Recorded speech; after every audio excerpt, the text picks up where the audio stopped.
Did a homeless man named Stephen Wood, 43, from San Diego snap his penis in half after having sex with a manhole cover in a drunken stupor?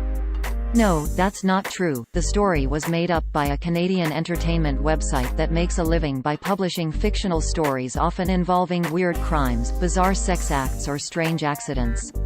It is not real. The story originated from an article published on January 23, 2019 titled "Homeless Man's Penis Snapped in Half During Frantic Sex with Manhole Cover," which opened, quote, "A San Diego homeless man was hospitalized and later arrested for indecent exposure and lewd act after he was seen in public having sex with a manhole cover."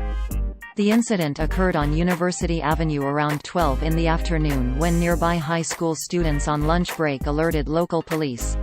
San Diego police and paramedics were forced to separate the man's genitals from the manhole cover, which resulted in hospitalization after it was revealed he had suffered from a severe penile fracture. Stephen Wood, 43, claims he was drunk and passed out when he later woke up and found that his genitals were stuck inside the gap of a manhole cover and, unable to free himself, asked passersby for help in vain. End quote. Users on social media only saw this title, description and thumbnail. Quote, "Homeless man's penis snapped in half during frantic sex with manhole cover." A San Diego homeless man was hospitalized and later arrested for indecent exposure and lewd act after he was seen in public having sex with a manhole cover. The incident occurred on University Avenue around 12 in the afternoon when nearby high school students on lunch break alerted local police. End quote. But the picture of the man illustrating the article actually shows a sexual predator who attacked a woman in a Seattle park. Quote, "Sexual predator who attacked Seattle woman in park sentenced to prison time." The Seattle woman who fought off a sexual predator in a Ballard Park bathroom faced him again Friday to see him sentenced in a King County courtroom. Gary Steiner was sentenced to 36 months of an indeterminate sentence, meaning after he serves his time, he will appear before a state sentence review board, which could assign him more time behind bars. End quote. The website World News Daily Report is a well-known satire website specialized in posting hoaxes and made-up stories. The disclaimer on their website is pretty clear about that, even though you have to scroll all the way down the page to find it. Quote, "World News Daily Report assumes all responsibility for the satirical nature of its articles and for the fictional nature of their content.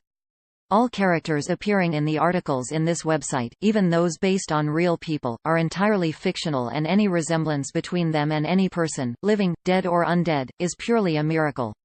End quote. It is run by Janek Murray Hall and Olivier Legault, who also run the satirical Journal de Montréal, a satirical site spoofing the real Journal de Montréal. Very often their stories feature an image showing a random crazy mugshot found in a mugshot gallery on the internet or on a stock photo website superimposed over a background of flashing police lights or crime scene tape. Articles from the site are frequently copied, sometimes even months or years later, by various fake news websites that omit the satire disclaimer and present the information as real. NewsGuard, a company that uses trained journalists to rank the reliability of websites, describes WorldNewsDailyReport.com as, quote, "a website that publishes hoaxes and made-up stories that are often widely shared and mistaken for news." End quote. According to NewsGuard, the site does not maintain basic standards of accuracy and accountability. Read their full assessment here. We wrote about WorldNewsDailyReport.com before. Here are our most recent articles that mention the site. Fake news, binge eater not hospitalized after gobbling up more than 30 pounds of urinal deodorizers. Fake news, court did not order Tiger Woods to take 137 paternity tests. Fake news, no drunk demolition worker arrested after blowing up the wrong building. Fake news, doctor did not say man struck by lightning has permanent erection. Fake news, Saudi man did not eat 2 of his 4 wives to survive 13 days stranded in the desert.